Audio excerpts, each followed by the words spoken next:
Jen, and today I am going to teach you the basic embroidery stitches to create this cute little Minnesota sampler project that I designed. Let's go! In your kit, you have a piece of material, 12 by 12, and I have drawn the pattern outline of Minnesota and the word Minnesota for you. Then you have an embroidery hoop, and you have a needle, 2 inches by 1 millimeter, large eye, blunt end. The perfect needle for beginning embroidery. You have a disappearing ink pen, and you have a bunch of different flosses. There's also an instruction sheet that you can refer back to after you watch the video. Let's begin by putting your material in your hoop. So loosen this screw and take these 2 pieces apart. Put your piece of material in with your Minnesota centered. Put the top piece back on. You may need to loosen it more if it's too tight. This goes on nicely. And then just tighten it up, nice and snug, not too tight. You can pull your fabric so it's nice and tight in there, and you're set. Okay, let's thread our needle. All right. So on this project, I have used all 6 strands of the embroidery floss for everything that I've done. You can divide your embroidery floss out, but you don't need to. Okay. Then you want to knot your end. Just one little knot. The end is good. Like so. All right, let's talk backstitch. So the backstitch is what I used for the outline of the Minnesota, and it is a nice, solid, straight stitch. You can curve it too. Let me demonstrate that. So I'm going to work in from where I want to begin, work in a little bit, 1 stitch over. Okay, so here's my corner. My corner is here, and I'm gonna start a little bit in, like here, okay? And then I'm gonna work backwards.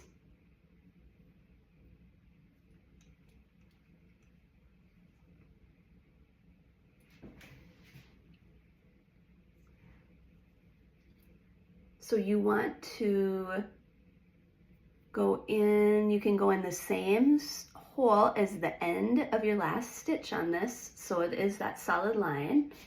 Just be careful because you already have thread in that hole, and so make sure it doesn't get bound up.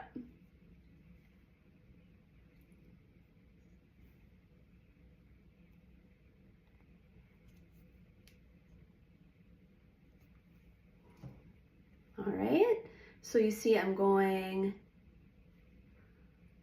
over and then working back into my last stitch. If you're going around a curve, you can just make your stitches shorter, and so you can have a nice curved line that's solid. You can make these stitches the same size, or you don't have to. You could have a pattern of larger and smaller. You could do whatever you want. That's the back stitch. Okay, next is the running stitch. So the running stitch is probably the most basic stitch, and it's simply going underneath your fabric. All right, you always start underneath your fabric, which I've put in the instructions here. Always start underneath, going up to the top. So it's simply up and down and up and down and up and down. So I use this stitch on the Mississippi River right here, and you can see how it's just in and out, in and out. So you can have fun with this stitch. You can do all different sizes. You can meander, whatever you'd like.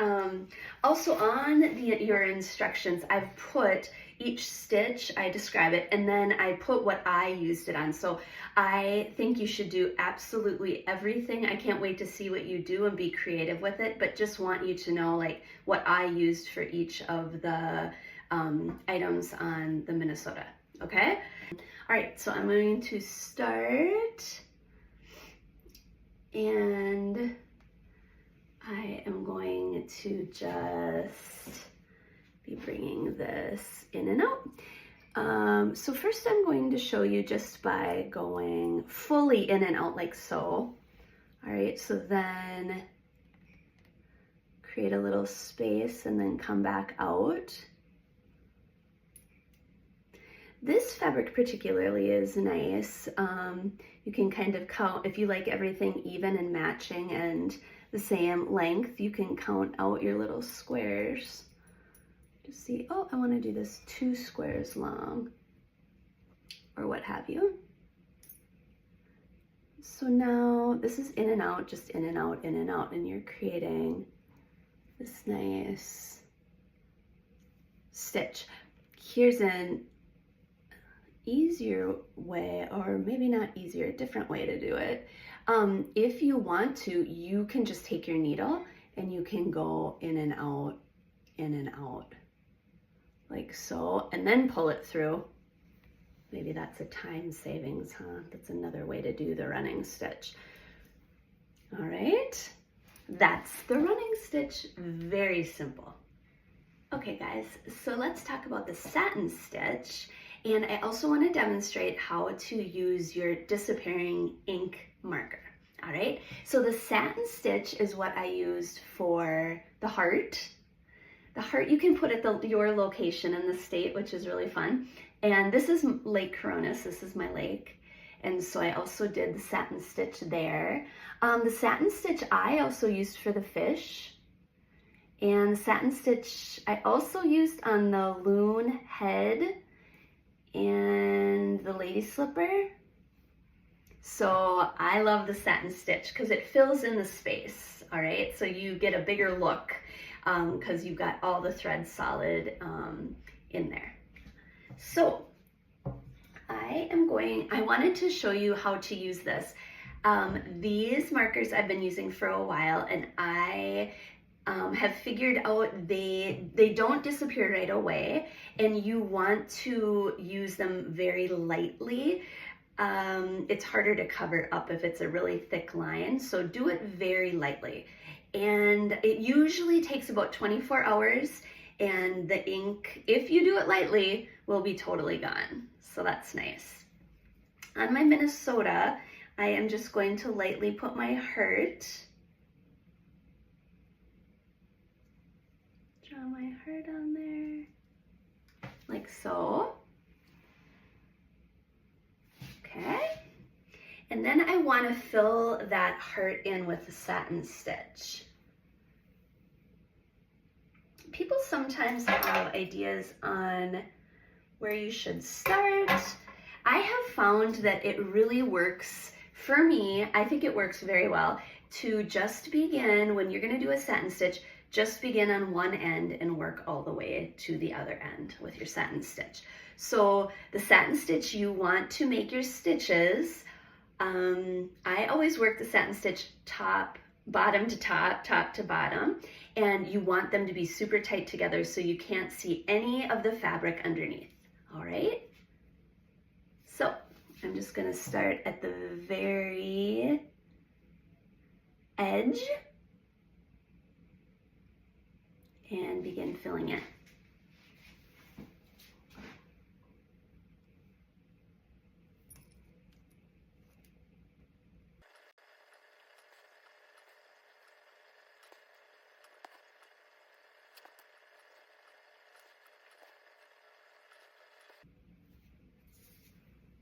There we go.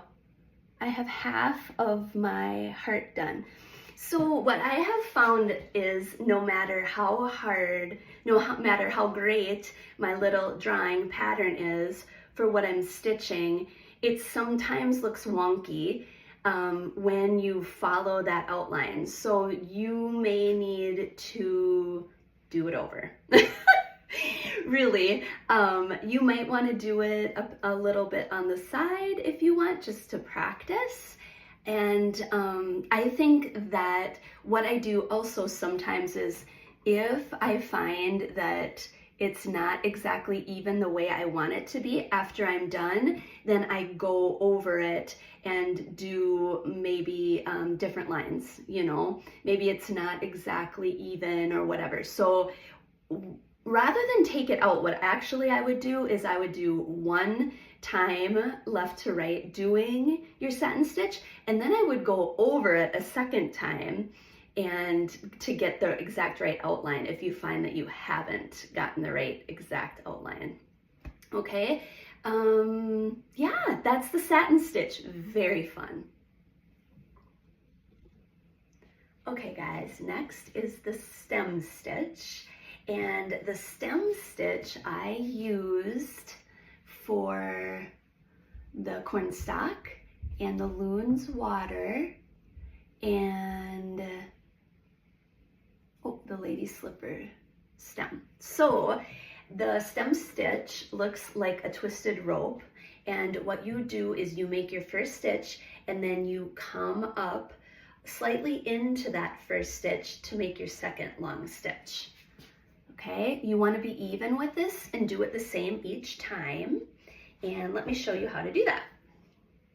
So I'm going to make a stem for my lady slipper somewhere. Please know that you can do anything you want with this project, right? I want you to be creative with it, and is the reason that I didn't make the whole pattern for you. I wanted you to be able to fill in the state with what you wanted. So I'm super excited. I hope you share what you do with me. So the stem stitch, we are just going to make our first stitch. Oops. Know that this, especially this large weave fabric, you kind of have to be gentle, otherwise your knot will just come out, or you can double knot it, of course. All right. Going to make our first stitch, and then the second stitch you just want to go to the side of your first stitch and into your first stitch, like maybe 3/4 of the way up in your first stitch and to the side, and make your next stitch. Okay. And then again, just to the side, and you always want it to be the same side. You want to make this pretty uniform. Okay.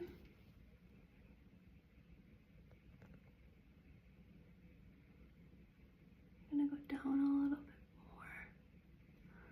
There. All right. This is a cute stitch.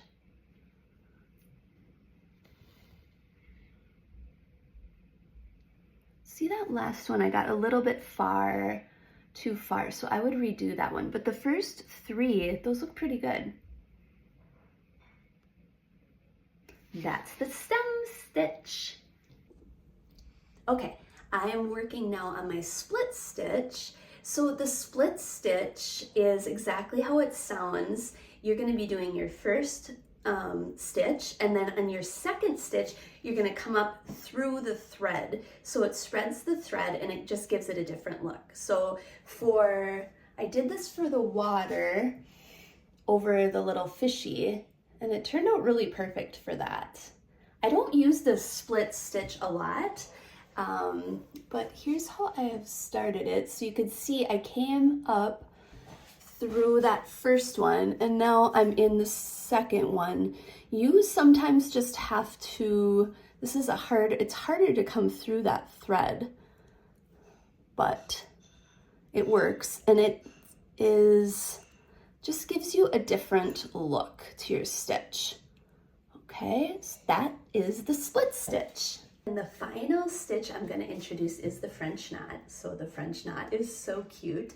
I've seen projects where they just use the French knot, or the whole project It's really fun. Once you get the hang of the French knot, you'll probably be wanting to use it for lots of things. So the French knot I used on the little black eye on the fish.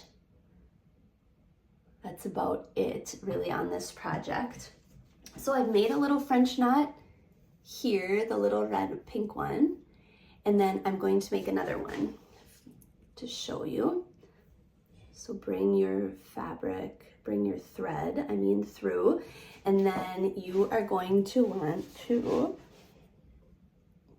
close to your fabric, you're gonna wanna wind your thread around your needle 2 or 3 times, depending on the size of the French knot, going towards the end of the needle. And then you're gonna put it back in the fabric, close to where you came out.